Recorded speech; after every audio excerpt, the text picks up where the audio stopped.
Njama ya genge la Netanyahu ya kushambulia Masjidul Aqsa kwa makombora yatibuka. Wizara ya intelijensia ya Iran imefichua njama chafu iliyokuwa ikipikwa na genge la waziri mkuu wa utawala wa Israeli Benjamin Netanyahu ya kushambulia kwa makombora msikiti wa Al-Aqsa ili kuibua fitna katika ulimwengu wa Kiislamu. Afisa mmoja wa wizara hiyo amenukuliwa na shirika la habari la ISNA akisema kuwa utawala wa Israeli unapanga kushambulia Masjidul Aqsa kwa makombora, ukitarajiwa kuwa Jamhuri ya Kiislamu ya Iran italaumiwa na kubebeshwa dhima ya shambulio hilo. Ameeleza bayana kuwa lengo la Israeli kupika majungu hayo ni kuibua migawanyiko na fitna kati ya ulimwengu wa Kiislamu na Kiarabu kwa upande mmoja dhidi ya Jamhuri ya Kiislamu. Tayari utawala wa Kizayuni umeanza kuwahamisha Wayahudi wanaoishi karibu na Masjidul Aqsa, huku ukiendeleza mashambulizi dhidi ya Iran kwa ushirikiano na Marekani. Afisa huyo wa Wizara ya Intelijensia ya Iran amewataka Waislamu kuwa macho mkabala wa njama zinazopikwa na Wazayuni, ikiwemo ya kushambulia msikiti wa Aqsa siku chache kabla ya maadhimisho ya siku ya Quds. Mamilioni ya watu kote duniani wamekuwa wakishiriki kila mwaka katika maandamano ya siku ya kimataifa ya Quds kuonyesha mshikamano na Palestina na kulaani ukatili wa utawala wa Kizayuni wa Israeli dhidi ya wananchi madhulumu wa Palestina, hasa kwenye ukanda wa Gaza. Vile afisa wa zamani wa Pentagon anasema hatukudhani makombora ya Iran yatakuwa ya kisasa kiasi hichi. Mshauri wa zamani wa wizara ya vita ya Marekani Pentagon amekiri kuhusu uwezo mkubwa wa makombora ya Iran na udhaifu wa mifumo ya ulinzi wa anga ya Marekani na utawala wa Israeli. Douglas McGregor amekiri kuwa maendeleo ya teknolojia ya makombora ya Iran hayatasawariki na ni makubwa sana kuliko ilivyokuwa ikidhaniwa na Marekani. Makombora ya Iran yanavuka matabaka kadhaa ya mifumo ya ulinzi wa anga ya kisasa ya Marekani na Israeli, ameongeza McGregor. Amesema mfumo wa ulinzi wa anga wa Israeli wa Iron Dome haufanyi kazi vizuri. Licha ya kuwa Marekani inafanya juhudi za kulinda mifumo ya anga ya Israeli kwa kurusha makombora, lakini inaonekana kuwa wa Iran wameendelea kupiga hatua kubwa katika teknolojia ya makombora kuliko tulivyokuwa tukidhani. McGregor amesema wa Iran wana uwezo wa kutushughulisha kwa kutumia vichwa bandia vya makombora, kisha wanarusha makombora halisi na hatari zaidi yanayopenya na kuvuka mifumo yetu ya ulinzi wa anga. Amesema kazi ya kuzuia makombora ya Iran haifai kabisa. Ameongeza kuwa kama ilivyo kawaida, vyombo vya habari vya Marekani vinasifia mafanikio ya kijeshi ya Marekani na Israeli. Hata hivyo, naamini kwamba walimwengu hawaamini ripoti hizo. Vilevile, afisa wa zamani wa shirika la ujasusi la jeshi la majini la Marekani anasema Washington imeshindwa kutimiza malengo ya uvamizi wake wa kijeshi dhidi ya Jamhuri ya Kiislamu ya Iran. Scott Ritter, ambaye ni mchambuzi wa masuala ya kijeshi na mkaguzi wa zamani wa silaha wa Umoja Mataifa, amesema kinyume na ilivyokuwa ikidhaniwa, mashambulizi ya kijeshi ya Marekani dhidi ya Iran yamekuwa na matokeo kinyume na matarajio. Akizungumza kwa lugha ya kejeli, mkaguzi huyo wa zamani wa silaha wa Umoja Mataifa amesema lengo la Marekani la kumuua kiongozi mkuu wa Iran lilikuwa ni kuwaburuta wananchi mitaani dhidi ya utawala, na leo mamilioni ya wa Iran wameingia mitaani, lakini kwa ajili ya kuomboleza mauaji ya kiongozi wao. Mfumo na utawala nchini Iran unaungwa mkono sana na wananchi. Scott Ritter amesema uungaji mkono huo wa wananchi unazidi kuongeza kadiri mashambulizi ya Marekani na Israeli yanavyozidi, na ameongeza kuwa wa Iran wamejiandaa kwa vita hivi kwa zaidi ya miaka 20, yaani katika zama za vitisho vya Dick Cheney, na maandalizi hayo yamekamilika. Afisa huyo wa zamani wa upelelezi wa Marekani anasema wa Iran wanaendelea kushambulia kambi na ngome za Marekani Mashariki ya Kati na wanaiadhibu vikali Israeli kiasi ambacho Waisraeli hawakufikiria akilini mwao, na lolote linaweza likatokea kwa Israeli kusarenda. Vilevile, vikosi vya Iran vimeendelea kulenga kitovu cha Tel Aviv. Nikwambie, kwenye siku ya 7 ya vita kukabiliana na uchokozi wa Marekani na utawala Kizayuni wa Israeli, jeshi la Iran la walinzi wa mapinduzi ya Kiislamu limeweza kutangaza wimbi la 21 la operesheni Ahadi ya Kweli, likihusisha mashambulizi ya pamoja makombora na ndege zisizo na rubani drone, pamoja na kurushwa kwa makombora ya Haybar yenye vichwa vingi vya kivita dhidi ya malengo yaliyoko katikati ya Tel Aviv.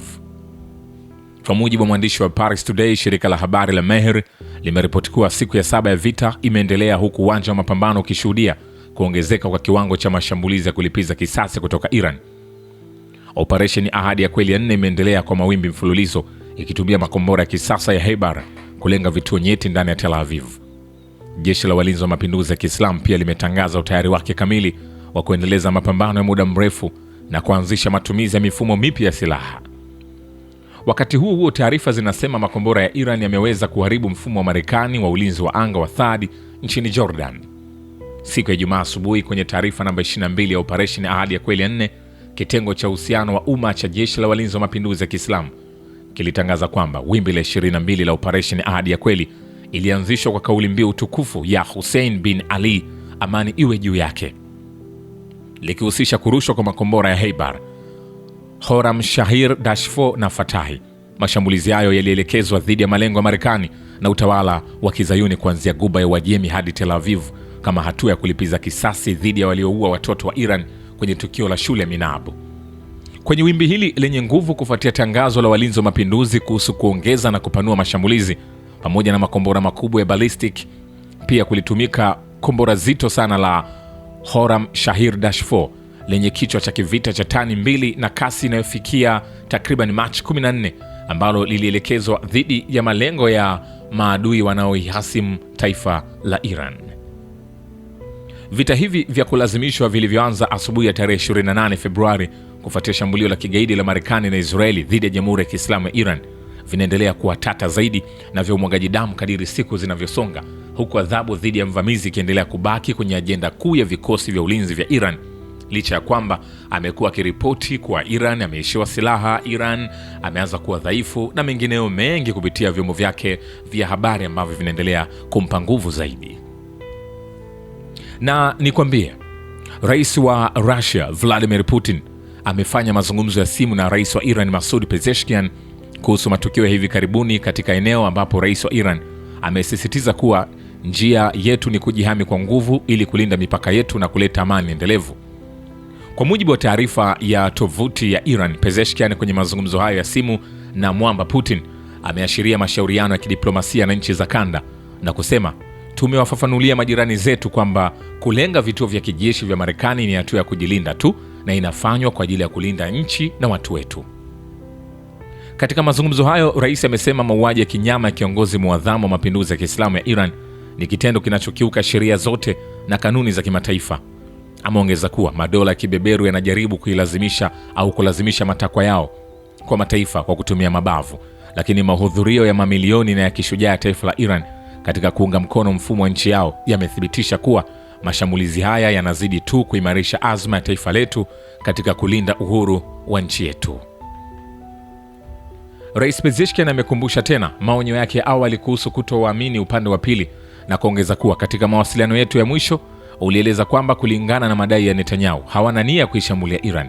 Hata hivyo, leo imedhihirika kwa wote kwamba uongo na nia mbaya ni sehemu ya asili yao, na katikati ya ahadi za mazungumzo wamevamiwa tena. Rais wa Iran amesisitiza kuwa kuna matarajio makubwa kuwa Russia itatumia uwezo wake wote wa kimataifa kusaidia na kutetea haki za kisheria za taifa la Iran dhidi ya vitendo hivyo vya uvamizi. Dr. Pezeshkian akirejelea mazungumzo yake ya kidiplomasia na nchi za kanda amesema, tuliwaelezea majirani zetu katika mawasiliano yetu kuwa kulenga kambi za kijeshi za Marekani kulikuwa ni hatua ya kulinda taifa na wananchi. Mashambulizi ya hivi karibuni kutoka kwa Marekani na utawala wa Kizayuni yamethibitisha tena ukweli wa msimamo wa Tehran kwamba usalama wa kanda unaweza kuhakikishwa tu na nchi za ukanda wenyewe, na kwamba uwepo wa vikosi vya kigeni ndio kiini na chanzo kikuu cha ukosefu wa amani. Rais Pezeshkian ametoa shukrani zake kwa serikali na taifa la Russia kwa kujali hali ya Iran hivi sasa, na ameonyesha matumaini yake kwamba nchi huru na mashirika ya kimataifa kwa kuunganisha nguvu watalazimisha nchi za kibeberu kutii sheria na kuheshimu haki za binadamu na za mataifa. Katika mazungumzo hayo, Putin ametoa tanzia zake za dhati kutokana na kuuawa shahidi kiongozi muadhamu wa mapinduzi ya Kiislamu, na akaelezea huruma yake kuu kwa serikali na watu wa Iran, akirejelea mawasiliano yake ya mara kwa mara na viongozi wa nchi wanachama wa Baraza la Shirikisho wa Ghuba ya Uajemi. Rais Putin amesisitiza umuhimu wa amani, uthabiti kwenye ukanda huo. Vilevile, kampuni ya huduma za satellite ya Marekani imetangaza kuwa inachelewesha kutoa picha zake kwa siku 4 mfululizo ili kuzuia tathmini na uchambuzi wa hasara zilizosababishwa kwenye kambi ya kijeshi za Marekani kwenye eneo la Asia Magharibi.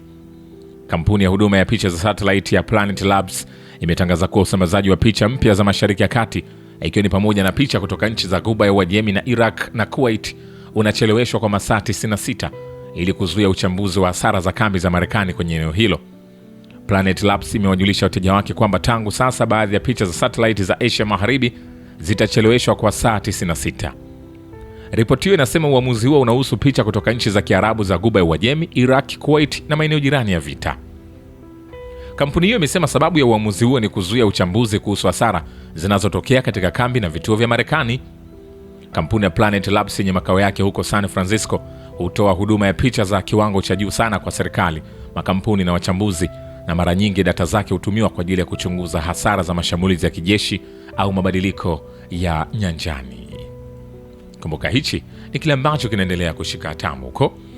Vilevile maraji taklid wa madhehebu ya Shia ndani na nje ya Jamhuri ya Kiislamu ya Iran pamoja na maulama wakubwa wa Kisuni wa Iran katika mataifa mengine pia ulimwengu wa Kiislamu wametoa fatwa ya jihadi dhidi ya Marekani na utawala kizayuni wa Israeli kufuatia uchokozi wa kidhalimu walioanzisha dhidi ya ardhi ya Iran.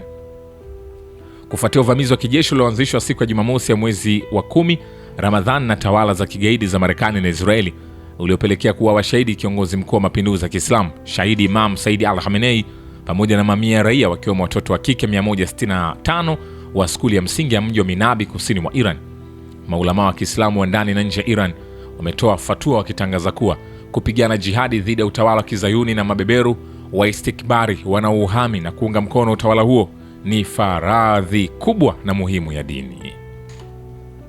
Shukran kwa Babu Kivita na Historia ya Dunia. Mimi ni Richard Show, The Rich Voice. Ni follow Instagram na TikTok kama Rich Voice Official. Asante.